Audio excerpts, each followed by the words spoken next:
Hello, everyone, and welcome to New Media Mixer, a live web event series by Swissnex in New York. Today's topic is Where is the Money? The U.S. landscape for startup growth in the media and creative sectors.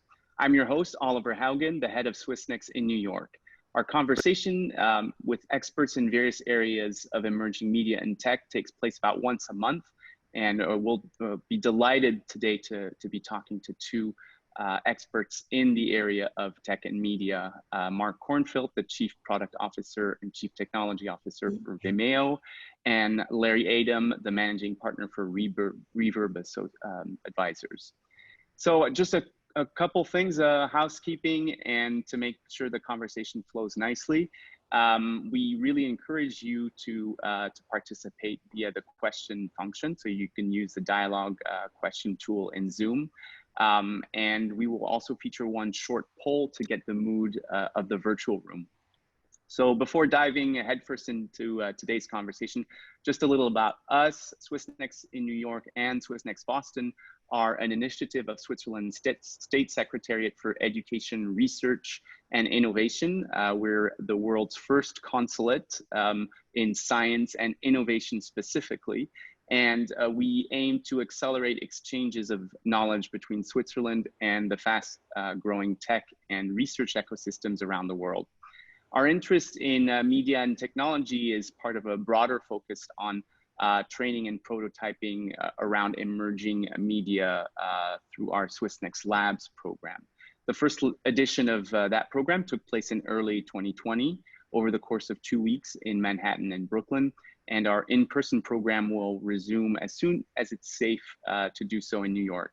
And in the meantime, you can check out our virtual lab program on AR, VR, and immersive technologies, which is scheduled for October 19th through 23, and it's on our website, swissnexlabsnewyork.com. So for today's conversation on the US landscape for startup growth in the media and creative sectors, I'm delighted to have Mark and Larry with us. I'm going to give you a quick little indication of who these esteemed guests are. Mark Kornfilt is the Chief Technology Officer and Chief Product Officer at Vimeo. He was also the founder and CEO of Livestream. And actually, if you've ever used the word livestream as a verb, you have him to thank for that. At Vimeo, he oversees product and engineering, including the video hosting, sharing, and service platforms that are headquartered here in New York City. When you sold Livestream to Vimeo, I believe that was in 2017, it was almost a decade after founding it. In the past, Mark held the position of engineer at LimeWire LLC, and you received a graduate degree from the Swiss Federal Institute of Technology in Lausanne, which we affectionately called EPFL. And Larry Aidem is, as I said, managing partner at Reverb Advisors, and you have extensive global experience in the successful development and operation of entertainment brands and platforms. Now at Reverb Advisors, it is an advisory firm that helps cybersecurity and data science companies achieve their entrepreneurial goals. Prior to that, Larry, you held senior roles at MCA Universal, at HBO Time Warner, Viacom, Showtime, CBS, and you also served for many years as the president and CEO of the Sundance Channel. Larry received a BA from Stanford University and an MBA from the Harvard Business School. So our three topics for today, the state of new media players today versus earlier in your careers. The second topic will be how are investors and tech and media startups looking at each other these days? And finally, where is the money on all of this? So I'm going to jump in first. I'm going to ask the two main speakers to tell us a little bit about what your current activities are and what you are doing in your companies these days. So Mark, why don't you open up? Okay. So Vimeo is a technology platform. We help businesses of any size communicate and grow using video. What that concretely means is we have a set of tools that range from creation tools. So we have live streaming tools. We have short form social video creation tools. We have tools to help you collaborate around work in progress, rough cuts, and so on. And then we have a video management platform where you can organize your content. Again, you can collaborate with colleagues around that content, comment, review. And then we have the distribution tools to take that content and, for example, put it on our website in our high quality player, or distribute it on social networks, Facebook, Twitter, LinkedIn, and so on. Or for that matter, monetize the content with your own subscription apps. And the platform has been around for about 15 years now. We're located in New York, and we are about 650 people here at Vimeo. And Larry, tell us about what you're doing these days. I'll be happy to. By the way, just as you were doing your remarks, somebody started some construction above me. So I'm going to mute, I think, between remarks so you don't keep hearing the same thing I'm hearing. Well, first of all, thanks for having us. After a lot of the big media companies that you mentioned earlier, almost everything I've done since we sold Sundance Channel about 10 years ago has been in what I'll call the disruptive space. And my last, I've run about 4 companies, but I stopped being a CEO. I don't know forever, but at least for a year and a half or so, and am now doing like a bunch of things. Reverb is the main event. Reverb is an advisory firm that essentially me and my 2 partners who are Boston-based have a great love of that space where technology and content meet. I'm also on the board of a European media company called ProSieben, which is why I have a great affection for the Swiss, since that's part of our footprint. I advise a SPAC called Trine Acquisition Corps with a guy called Leo Henry, who I knew from my cable and satellite days. And we just announced we're buying, it's a reverse merger with something called Desktop. It's a desktop printing company, formerly used to call it 3D printing, called the Desktop Metal.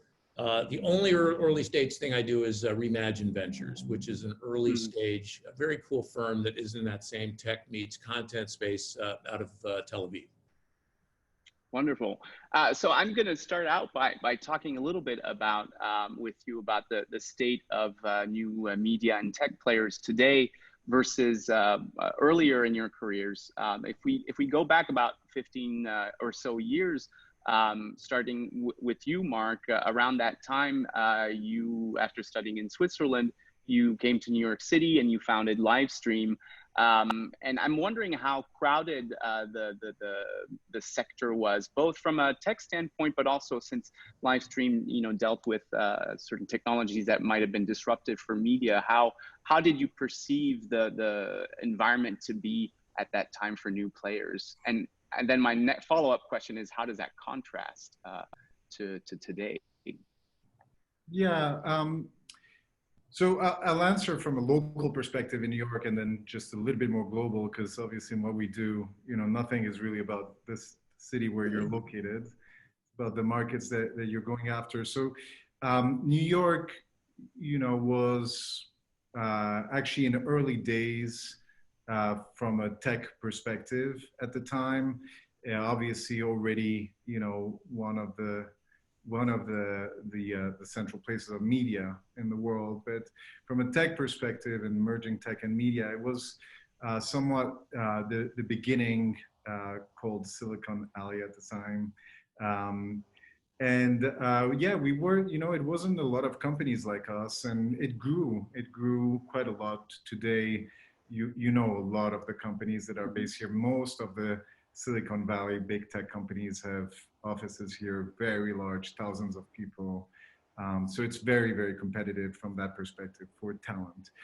From a global perspective, we founded Livestream in beginning of 2007. So just to place things back in context, end of 2006 is when YouTube got sold. And May of 2007 is when the first iPhone was created. And so think about what that means for the world of video. This is end of 2006 is the year where Time magazine had this how is it called, the gentleman pointing at the screen saying, "It's the year of you." What was that character? It's Yeah, yeah, I know exactly who you're talking about, but it's like a patriotic symbol Right, right. with So Uncle Sam. There we go. awesome. And it was the year, it was supposedly the year of you. So this is the time where everybody in media was talking about how everyone is going to become a superstar. And it's, you Mm, know, all about user generated content. And, you know, everybody truly believed that there was going to be an emerging, vast crowd of new stars that would be created. What the world realized pretty quickly that didn't really happen. There were, of course, emerging new media talent, but of course, what the world realized very quickly is content is very hard to create, and good content is very hard to create, and so I think that it's gained a lot of maturity since then in terms of mhm, how media is shaped. And then, you know, as a result, over the years, YouTube, Netflix, you know, everybody went into creating their own content themselves, mhm. not relying on user-generated content only, but creating their own content. And we know the story since then. So it's evolved quite a lot. 2006, 7 doesn't seem like such a long time ago, but it was a long time ago. Certainly for live streaming and what I did, you know, there was nothing. Live streaming, live video was a thing of TV, right? Mhm. It's where you would see the little live bug, and on the internet you wouldn't really experience any sort of live streaming content. Mhm. Larry, around the same time, if we're looking back, you know, those years, 2006 to 2008, I believe you were also sort of shifting within your career after many years at the Sundance Channel and running divisions at Showtime and HBO. You decided also to focus on new ventures and smaller players. How are you looking at, you know, opportunities for growth? How are you considering your chances in terms of you know, advising or backing some of these smaller players at the time? Well, first of all, let me just say that if you go even further back, you know, you mentioned Time Magazine, and I'm sure there's some of the people watching this are going, "What's Time Magazine?" I actually worked at Time a long time ago. I worked for one of the studios, Universal. You mentioned HBO, Showtime. To me, one of the most amazing things, which started well before the the groundwork was being laid, is just the complete disintermediation of a lot of so-called middlemen, and the ascension of direct to consumer.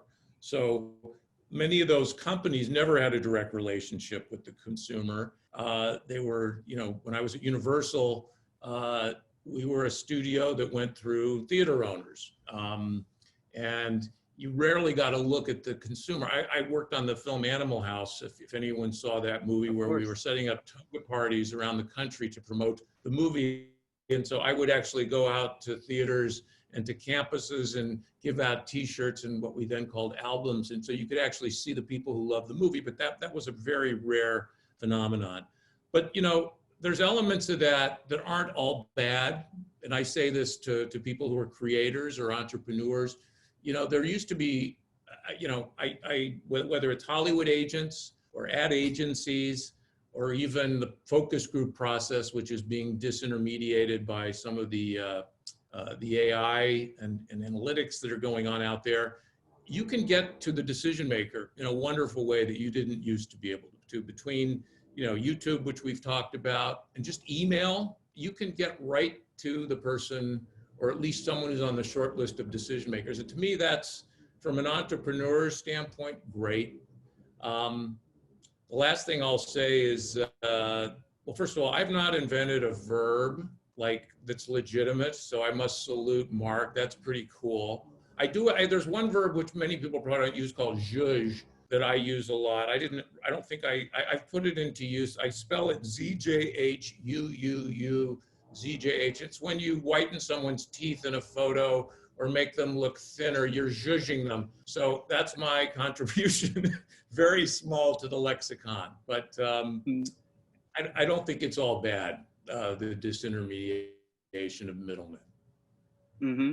And when it comes to, you know, a company starting now versus then, who do you turn to? I mean, you know, who did you turn to at the time? What kind of partners did you see as the logical ones for your ventures? And I think there's a bit of difference between the two of you at that point, because Livestream, you, Mark, you really saw that really as a tech firm that had, you know, that was adjacent to media. But I'm curious to both of your perspective, and Larry, since you came from a media background, looking at some of the ventures that you were working with, how easy was it to present them to larger partners or potential investors at the time? And, you know, how does that evolve for now for companies that are in the current day? Well, I'll address that briefly and just say that I had the benefit with Sundance of a guy who I was proud to work for 10 years, Robert Redford, who's the creator of the Sundance Film Festival, originally the Sundance Kid in the movie by the same name. And Bob was very savvy and had enough foresight to think, you know, the Sundance Film Festival happens once a year. It's 10 days. There's only a few tens of thousands of people who can get to Park City. I want to start a channel, but he knew he couldn't do it alone. And a lot of what I've done both then and since are joint ventures. And joint ventures, some people would describe them as often like bad marriages, and they can be, but there's a reason people do it. Bob synced up with Viacom and another studio called Polygram, which is now ultimately part of what's NBC Universal.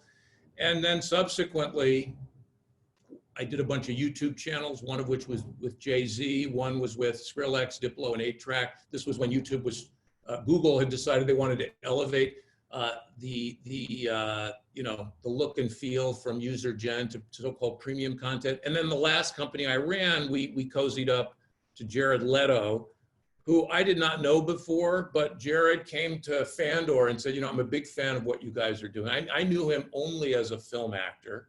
Turns out the guy has a huge music following. And I guess the conclusion of all this is talent matters.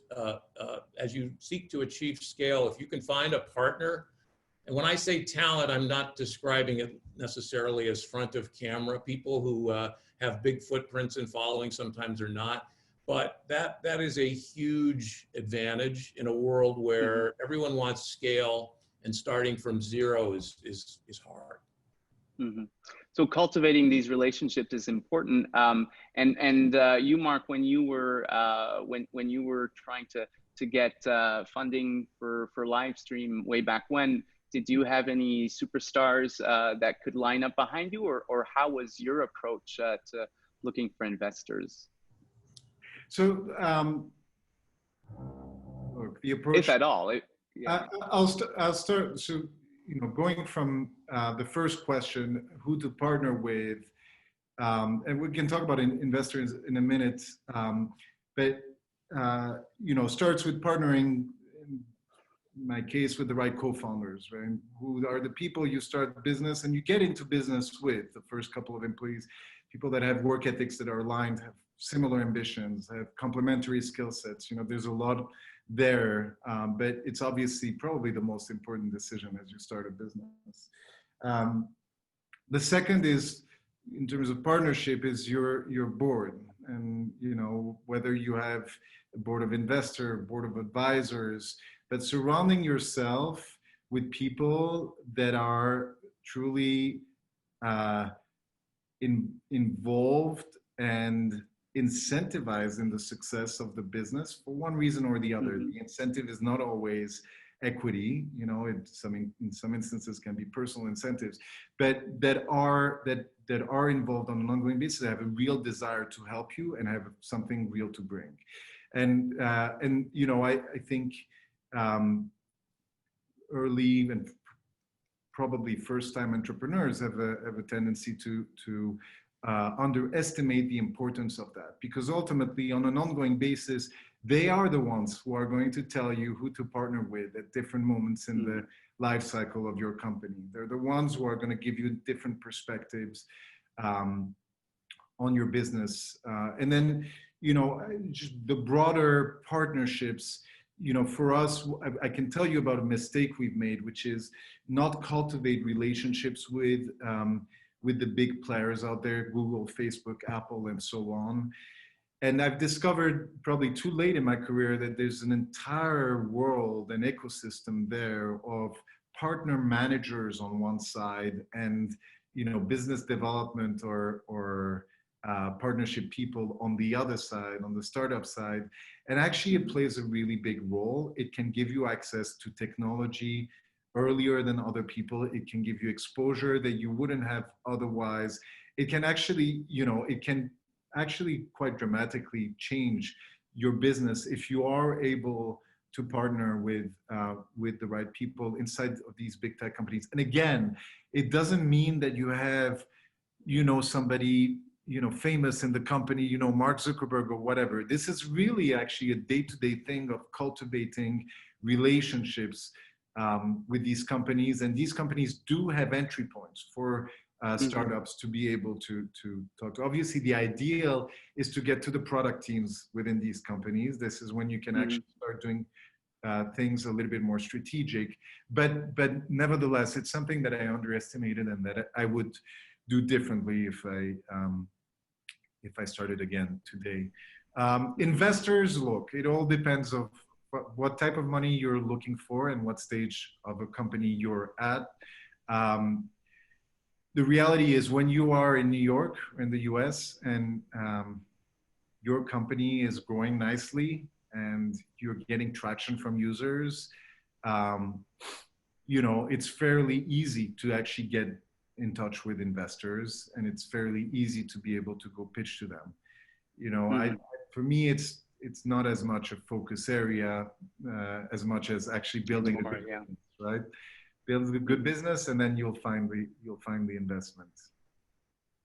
This is a good segue to our next topic, which is how are, and you alluded to a little bit of that in the first part of your response, Mark. How are on the one hand media and tech startups, and on the other hand the bigger players, be they investors or sometimes potential strategic partnerships at larger firms, how are they looking at each other these days? When, you know, essentially how, my first question would be, well, let's look at the difference perhaps between the approaches that large media players might have in terms of, you know, their investment arms on the one hand. So if you're looking at a Time Warner, a Bloomberg, some of these companies have now sort of dedicated divisions or investment companies that look for smaller companies to invest in, versus the other types of more traditional VCs. Is there a difference in approach these days for startups?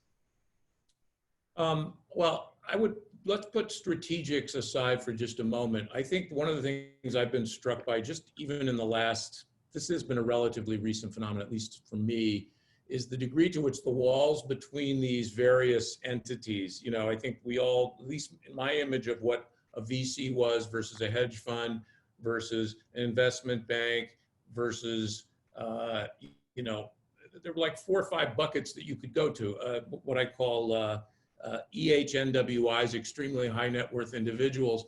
And, you know, they're blended now. I mean, take TCV, for example, which I think if you'd asked most people 5 years ago, they would have said, well, that's a VC. They're back integrating or forward integrating, depending on what you want to call later stage, into something that to me looks a lot like PE. In that sense, I think that's a good piece of news for, you know, and anyone who's out there trying to start something. There's more places to go. But the one thing you're going to hear over and over and over again, it's almost the tritest thing, which is, you know, scale. I need to see scale. And I think the one thing, again, a cautionary tale, and I'm glad to Mark's right. You know, it's really important to know and understand why something fails and then apply that going forward. But scale with, you know, there's an old Woody Allen line, which is sex without love is an empty experience. And then he says, but as empty experiences go, it's one of the best. To me, scale, and to any investor, scale without a path to profitability, there was a time, I think, when that was tolerated. I think that those days are behind us. You know, anyone who got there early, God bless. And there's still companies that have scale and aren't yet profitable. But I think today going in, it's going to be a non-starter. That's just, it's a different world. Mm-hmm. I want to come back to something that Mark alluded to just briefly a few minutes ago, when you said that you didn't quite understand, or you didn't focus enough on sort of the major players, the Googles and whatnot. In order for a company to have a better grasp of that, what is really necessary in terms of kind of self-education about this, or even hiring people within your organizations that that might have a better conduit to these players? And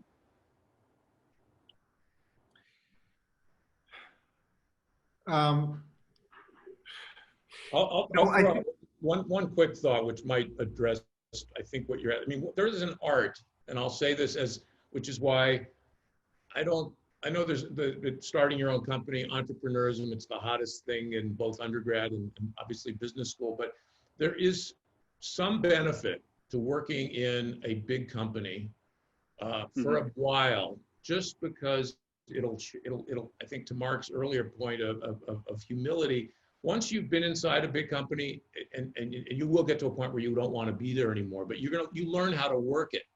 And one thing that's kind of remarkably similar, even though some of them have started out differently, there's an art and a science to working it with a big company, whether it was a traditional company or even some of the new ones, which are now behemoths. And I think that finding people who know how to do that, because it is kind of like a symphony where you need to coordinate. It's not one person, it's usually a collection. And you got to be so careful not just to, even if you got a connection to the top, prematurely going there because you think that's going to carry the day, that's often ill-fated. And so that's my 2 cents on this, which is there's you benefit by having some people in a company who aren't doing their first rodeo.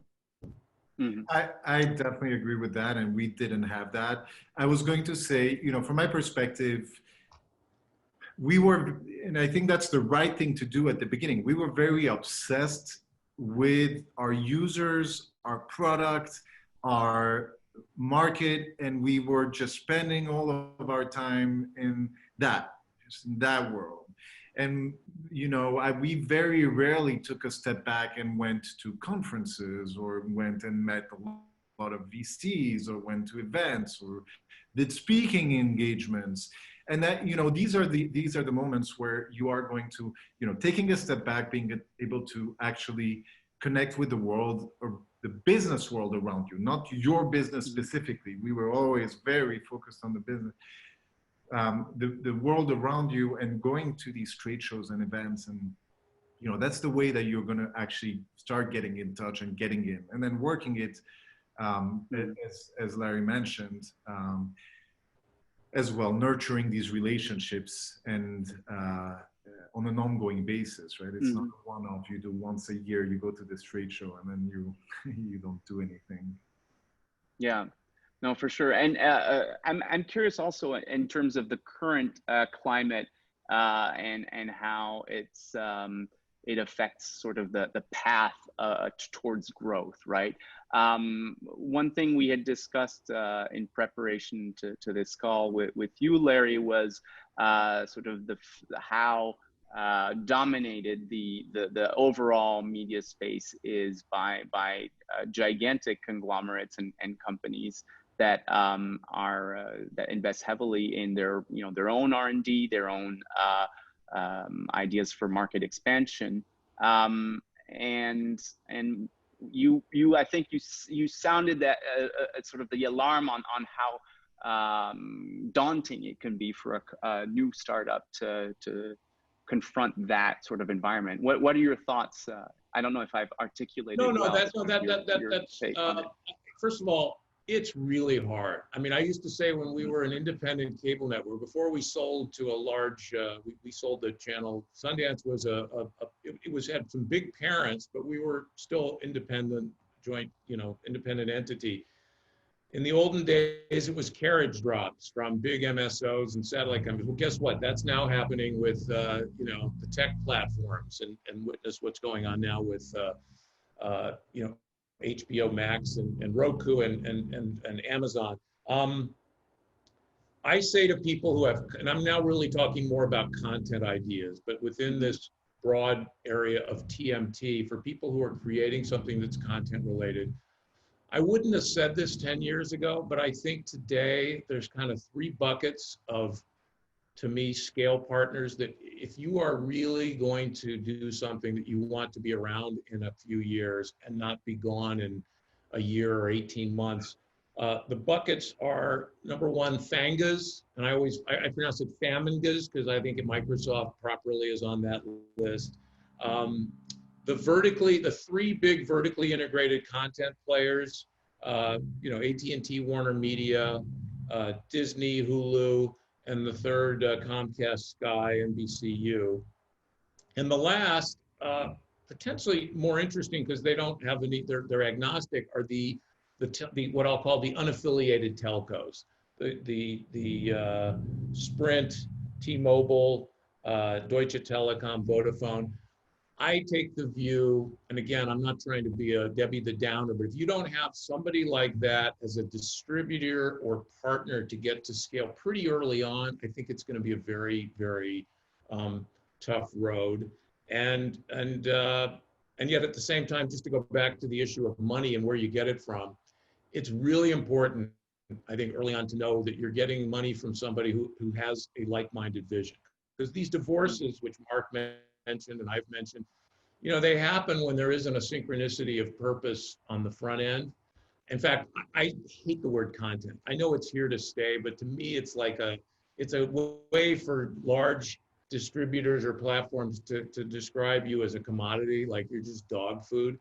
And I think the tech companies, I think it's a short list, but the ones who actually have a love of creative, and I would put Vimeo on the list, of course, Netflix, Spotify, as opposed to ones where I think it is just a means to an end to sell devices or to otherwise establish dominance, a premium to get you to keep signing up for something else.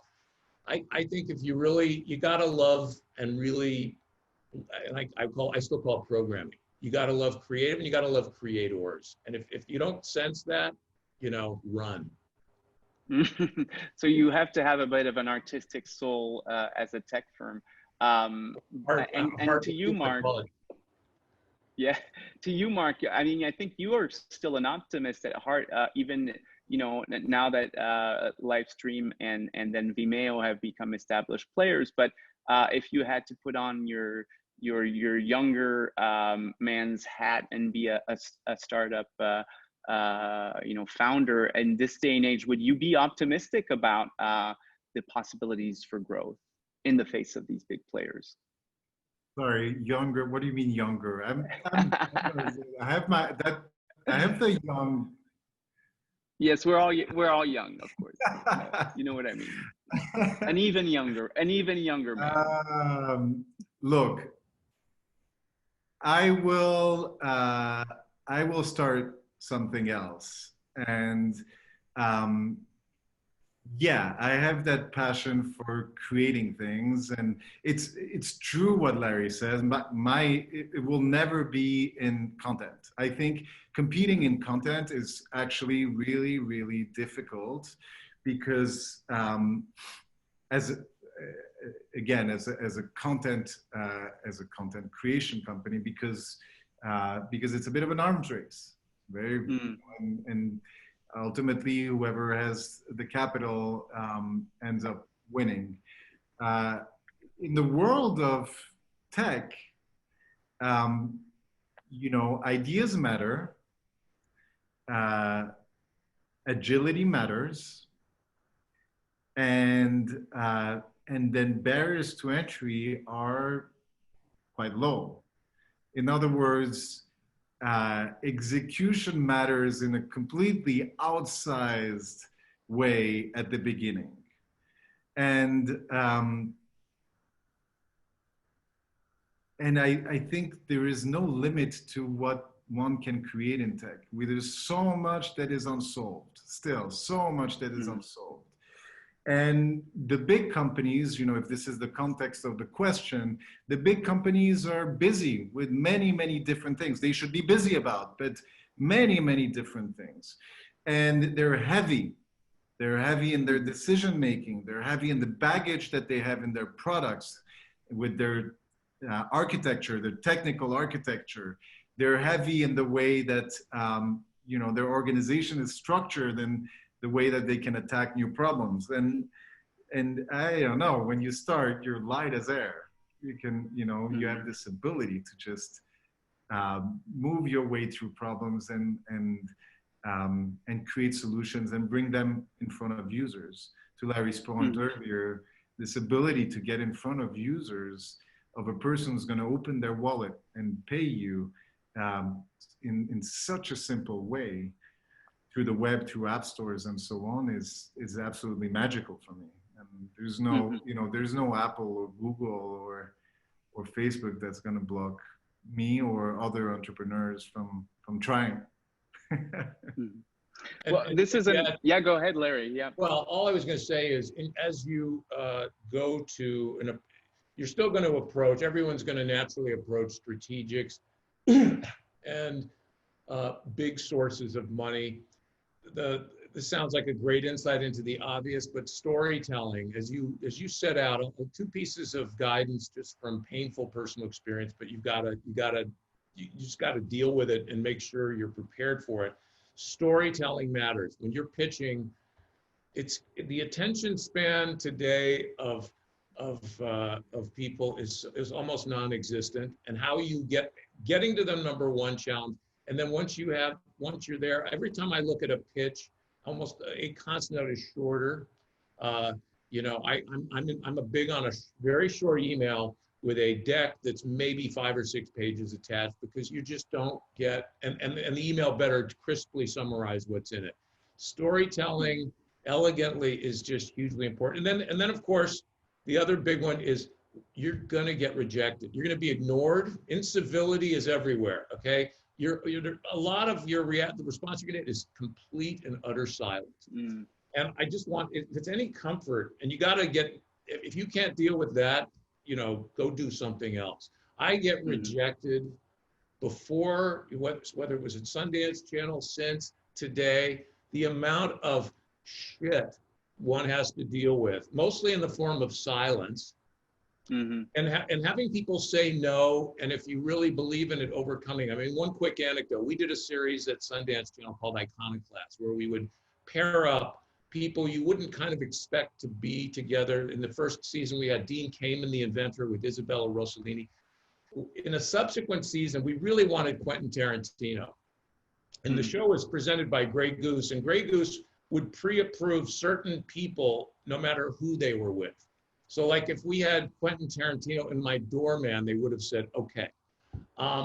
He kept saying, he said no to me, I swear to God, 4 times. And it started as no, then it became fuck no, then it became various more vile versions of that, and finally said, okay, if you get Fiona Apple, I'll do it. Well, guess what? That happened. You got Fiona Apple. But if you don't have somehow, whether it's acting, just deal with the rejection, and yet at the same time it's a fine line, because you also have to listen. And if for some reason the vision will have to undergo some evolution, and you have to know when to, by surrounding yourself, I think this is a point made earlier, with a board and a team that can tell you the truth and listen to it. That's a fine line between being indefatigable and being receptive to new information. We're going to open up to questions very soon, but I'd like to turn it in a way over to our viewers and listeners and ask them sort of where are they coming from? Who are you? What are you doing? And so we have a short poll that is going to pop up on your screen very shortly. You can tell us so we can get a breakdown of you know, where you sit in sort of the ecosystem, and it'll give us some indication of where people are coming from. In the meantime, while we're waiting for the poll, I had another question, and this segues also into a topic that we've started alluding to more explicitly, which is where is the money and how to get to it. You know, for some of these companies that straddle the divide between being focused on a new type of technology, being more oriented towards a platform, and things that are perceived as being more media oriented or more the word that you don't like, Larry, the word content oriented. Is there, you know, is that navigating that tension for a company when you look at the funding ecosystem and the potential partnerships? Should a company, you know, de-emphasize the parts of it that are related to content when it, you know, it tries to explain its business model to investors and partners? And should it, on the other hand, emphasize or focus more on the technology part? So that's essentially, our media tech companies, should they focus more on the tech or on the media part when they talk about themselves? It depends what you're actually doing. Where are you actually adding the value? If you're adding the value in the tech, you should highlight the tech. If you're, I think these positioning exercise for raising money are very short-sighted, particularly at the beginning. I think that if you want to go after smart money and get sophisticated investors on board, you're not going to work your way through that with just purely positioning things as one or the other. You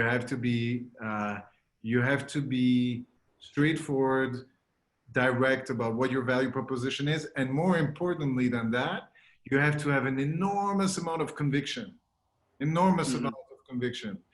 to the point of Larry made earlier, you know, the storytelling aspect. One of the storytelling aspects is, by the way, this is true of also convincing internal stakeholders and to some extent your customers, and your team certainly, is you need to be able to go and explain to everyone why you're going to solve the problem you're solving, and you're going to do it amazingly well, and why nobody else can do it like you can.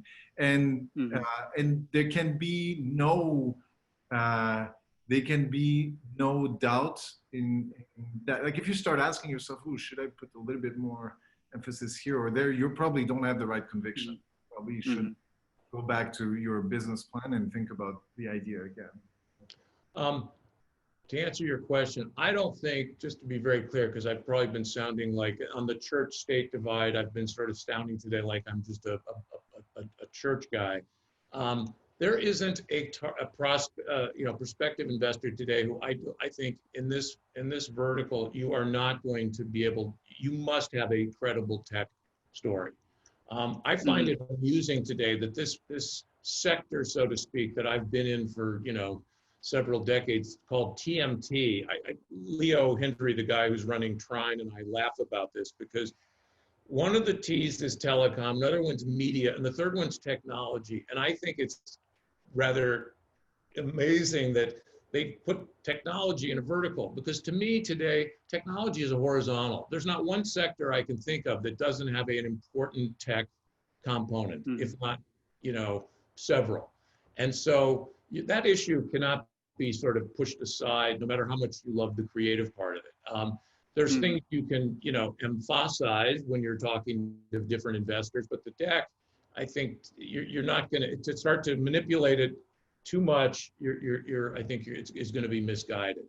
So. And that's a very good point as well. We have some results on the poll, I believe, to find out where people are coming from. So actually quite a few people from the creative arts today, a few entrepreneurs, a few investors, a few people from journalism. There's a pretty equal balance. Yeah, interesting breakdown. For those who are coming at you know, this area with backgrounds that are not necessarily you know, as focused on, let's put it plainly, if you don't necessarily have a background in business, if you haven't operated a division of a company, or if you haven't had clients before, but you have a wonderful technology, your path to growth might involve a lot of the topics we talked about today, from finding the right people on your board to finding the right people within your company. And I also imagine that there are some cases where people will have to go back to the drawing board and think about how they position their technology, even in this particular area. I don't know that this is much of a question, but perhaps it's given some opportunity for people to start thinking about questions that they might have for our panelists. So we're definitely encouraging all of you to contribute questions through the Q&A function or the chat function in the Zoom that we're having right now.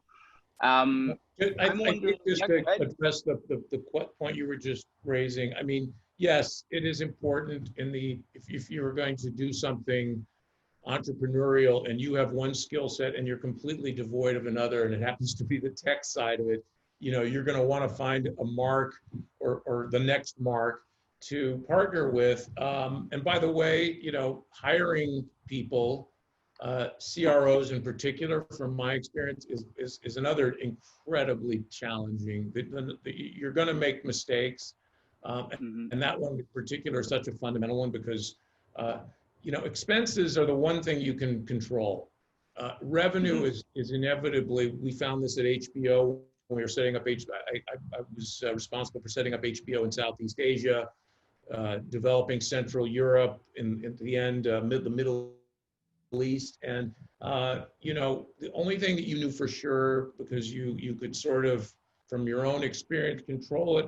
Revenue was the elusive part of it, and yet the other thing to keep in mind is these are not black and white casting decisions. I mean, the guys I'm partnered with in Boston are data and analytics savants, one of whom I met like 3 or 4 companies ago, and they love music, they love film, they love television, and you can have and often will have very tech savvy programming people. In fact, these days, given the direct to consumer evolution, if you don't have that, you got an arm or maybe another limb tied behind your back. So the good news is there are people who are ambidextrous when it comes to tech and programming.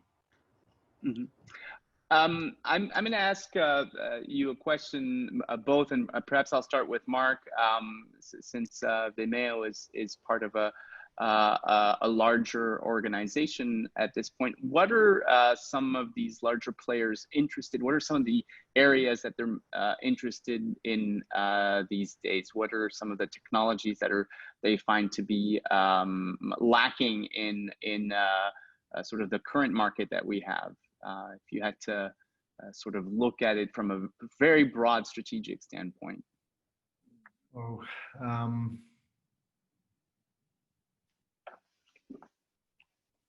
Look, I can't speak to what IAC is interested in these days, because their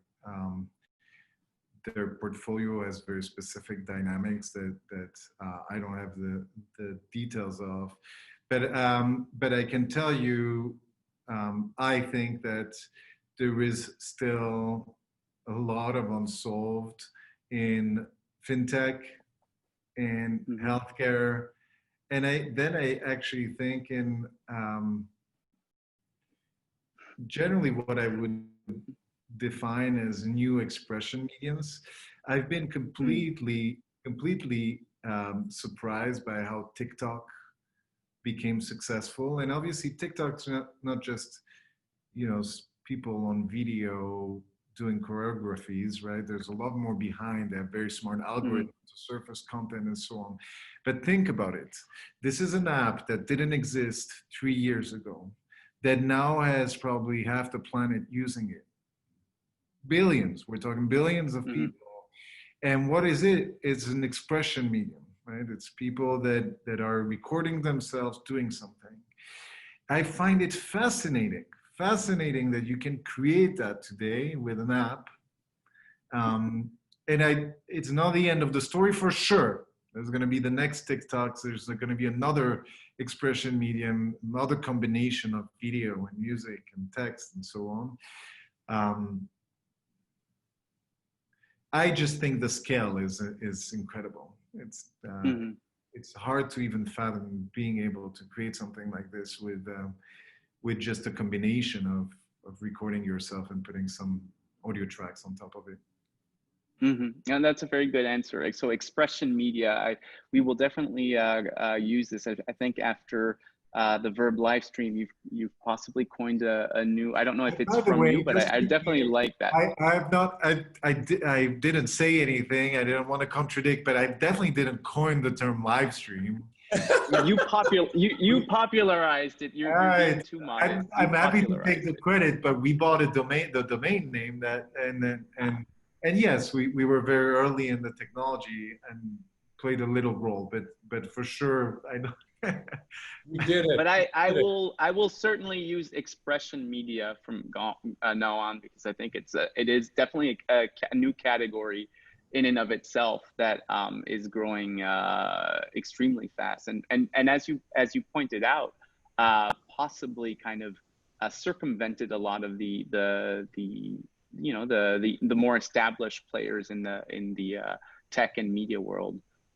Larry, if you had to think about an area of tech or media related tech or in media that is sort of really interesting and perhaps a little bit overlooked, is there anything that comes to mind for you? Well, I'm not just saying this because Mark's on the panel, although there is that, but amazingly enough, this phenomenon driven, unfortunately, thankfully so far no one's mentioned COVID, but this phenomenon of having to either produce or post-produce from home without your collaborators in the same place at the same time has been an incredibly, needless to say, from a health standpoint more than anything, but from a process standpoint, crazily disruptive.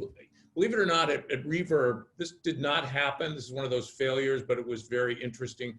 We went to the Academy of Motion Picture Arts and Sciences and ABC and asked them, this is going back to February when there was a hostless Oscars, how they'd feel about having a home opportunity we picked three followers who were not in the demo. This is now with an eye towards the declining audience for these shows. We picked people with big social footprints, and we thought, wouldn't it be great if you had that person at home with some of their friends watching the show and commenting to their followers? Could that have an elevating effect on the telecast itself? Well, for a lot of reasons, it didn't happen. It got a fair hearing, but it didn't happen. Then you look at what just happened with the Emmys, which essentially was very much that. People essentially contributing content, creating content from their homes. And on the production side, which is what Vimeo does day in and day out, I mean, I don't think we're that far away from, we all know about $200 million films that are done with CGI that are action and adventure oriented. Lion King, breathtakingly recent. I don't think we're that far away from a new age version of, the old 3-camera show where people do not necessarily, all of them have to be in the same place at the same time. If you have a 3-set, essentially a show with 3 sets, you could do a lot more remotely. And this was thrown upon us by necessity, but let me tell you something. I think a lot of people don't miss getting on planes every week or every other week, and part of that is not going to go back to the way it was. So that's my shout out to Vimeo. Yeah, no, absolutely. From our audience, we have somebody who is bouncing on the question I just asked and is wondering whether a virtual reality immersive technology has any place in the sort of the new landscape. We haven't, when it comes to the last 6 months, we've used a lot of sort of 2-dimensional ways of communicating. We haven't really decided to recreate necessarily the missing in-person interactions with VR, but does that feature in any way in your sort of outlook of the future? Yeah, I think for sure. I don't know if you all followed the announcement of Facebook last week that they're partnering with Sodica, are going to create AR glasses with Ray-Ban. Apple's making progress too, on the AR front. I think that, obviously the biggest blocker for VR so far has been devices, the clumsiness, the cost, the ubiquity of the technology. And I think that we are getting to a place where that's going to fundamentally change. And I think when we get there, when you do have the ability to have information literally in front of you at any moment in time, combined with the physical space, it's going to, yeah, I find myself being the optimist on this call. I think it's going to create a whole completely new world of opportunities. And by the way, as a user, I think it's going to dramatically transform the way I think and the way I interpret information in front of me. Here's a. Go ahead. Wait, sorry, Mark. Finish the last thought you had. I was just saying I'm excited about it on both fronts. I do think it's a big topic coming up in the next couple of years. Sorry to interrupt, Mark. That was the fight that we were supposed to. We wanted some moment of tension, and so I was just trying to create some. There is a company in the Reimagine Ventures portfolio. These are all early stages, I said earlier, called Hour One, HOUR1, that is using AI to help companies engage with their customers, and they're using synthetic characters. So here's a use case, and it's unbelievable to behold this. They imagine an auto manufacturer that wants to simultaneously create so-called local versions of spots that trumpet the car with a different pitch person. They're doing these at scale, and I'm not just talking domestically. They can create a character in South Asia. They can create a character in China, and they're doing this in a way that again, not everybody's going to like the fact that these are synthetic characters, but I defy you, if you look at this, and you can look at the site through the portal of Reimagine Ventures, that's really exciting. And that's a technology. I'm only describing a commercial, auto sale use case. There are others that are doable. It certainly became more attractive during COVID, but I think its legs will go well beyond that. We have a question actually about that. What is the name of the company? This is from Sabine Lambert that we know well.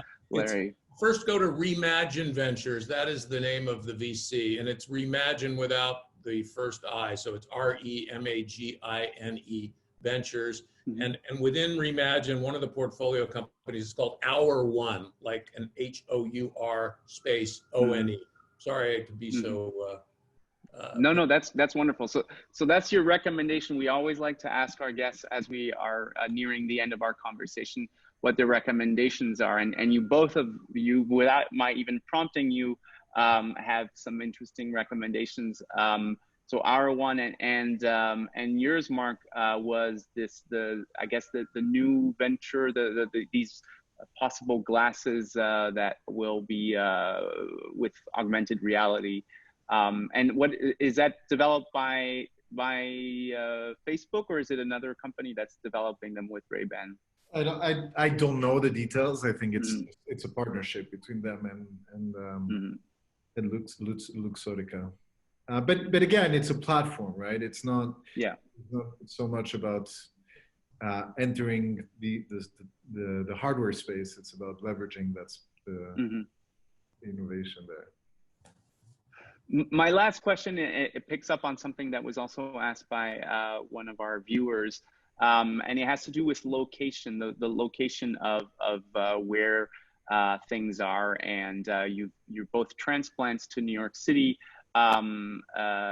Just if I have to give a plug to Switzerland, as a place, I wouldn't, of course, I wouldn't be a good civil servant for Switzerland if I didn't. There are many of the aspects that Mark mentioned around the interplay between technology, craftsmanship, content, but New York is also a very interesting place when it comes to tech and media. Is there an advantage to being in New York City versus elsewhere in the US when it comes to the proximity of media for tech companies? Well, first of all, on the issue of location, I assume that you and Joanna will take down our addresses for the swag bags you're going to be shipping. So we'll do that after the panel. And chocolates. I said this before COVID, but I think it's become even more dramatic now. I mean, I used to think of there being 4 tech hubs: SF, LA, Boston, New York. New York has clearly got some issues right now, although we've come back in a big way from the standpoint of infections. But again, one of the products of this is you can be anywhere. I mean, in the olden days, and hopefully not too distant future, I go to Europe every 2.5 months for ProSieben, Boston every 6 weeks. You know, there's no substitute for that. But we're now, unfortunately, in a place that I think will stick for some period of time where you can be based anywhere. And that's changing a lot of people's, I don't necessarily, I'd love to see what Mark thinks of this. I still think you want to be around collaborators. There's something, I think Apple, ironically, which enabled a lot of this, wants people in the office. Their developers like being in the same place at the same time, which I find, poetic. But some of this, I think, isn't going to change. It will stay remote. What do you think? This is our area of disagreement, Larry. We found it. I think that the world's going to go back to something quite similar. I think people crave physical contact. I think young college graduates are not going to work from home remotely. And I think location matters. And I think location matters particularly in early days for access to talent. You know, if you are in New York, you get access to all the people that want to live in New York and that are here, but obviously that have the ambition to be here as well. It's different as you scale a company. Once you pass 100, 200 people and you need to grow really fast. But at the beginning, it matters. And I think, by the way, it's not exclusive. I think there are a lot of really other great places in the world to do this. Can be as great as New York, depending on what you are into and what you're building. But again, the lens I look at it through is access to talent. Again, because that's what matters most at the beginning, assuming the question is about the early days. Right? Yeah, absolutely. Well, you know, it's noon here in New York, 6 o'clock in Switzerland. We had a wonderful conversation. I'm so grateful to both of you, Mark and Larry, for your insights, your opinions. It's been a joy to discover the areas where you have some commonality in your approaches and those where you don't. And we hope that this was a good conversation for you as well. We want to thank all of our guests today and look forward to a next conversation probably later in the fall. So thank you very much on behalf of Swissnex, Mark and Larry. Thank you.